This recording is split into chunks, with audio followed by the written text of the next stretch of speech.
আসসালামু আলাইকুম ওয়া রাহমাতুল্লাহি ওয়া বারাকাতুহু। আলহামদুলিল্লাহ। সম্মানিত দিনী ভাই এবং বোন, যে যেখান থেকে আমাদের ভিডিওগুলো দেখছেন, আলহামদুলিল্লাহ। আশা করি আল্লাহ পাকের অশেষ মেহেরবানিতে ভালো আছেন। আল্লাহ তাআলা সর্ব অবস্থায় সকলকে ভালো রাখুক, সুস্থ রাখুক, সেই দোয়া কামনা করছি। তো আমরা আজকে আপনাদের মাঝে যে পড়া তুলে ধরছি সেটা হচ্ছে পবিত্র কালামুল্লাহ শরীফের 30তম পাড়ার সূরাতুত তারিক।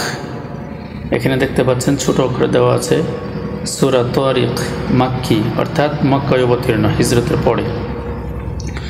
আউযু বিল্লাহি মিনাশ শাইতানির রাজীম।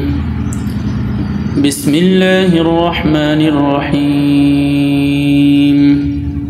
ওয়াস-সামাই ওয়াত-তারিক ওয়ামা আদরাকা মাত-তারিক النجم الثاقب إن كل نفس لما عليها حافظ فلينظر الإنسان مما خلق من ماء دافق يخرج من بين الصلب والترائب إنه على رجعه لقادر يوم تبلى السرائر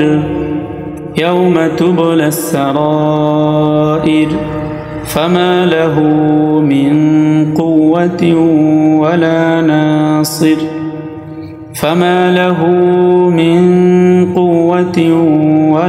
ناصر والسماء ذات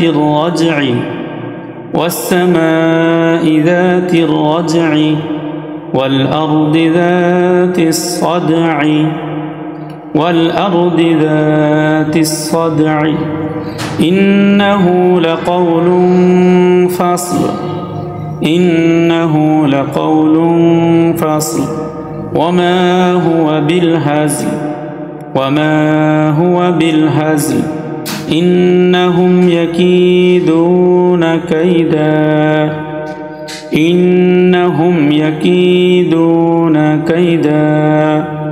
وأكيد كيدا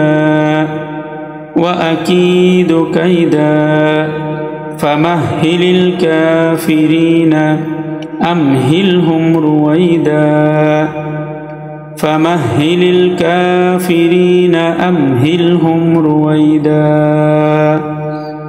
صدق الله العظيم। আলহামদুলিল্লাহ। আল্লাহ তাআলা আমাদের পড়াগুলো যথারীতিভাবে আয়ত্ত করার তৌফিক দান করুন। সকলে পড়ে আমিন।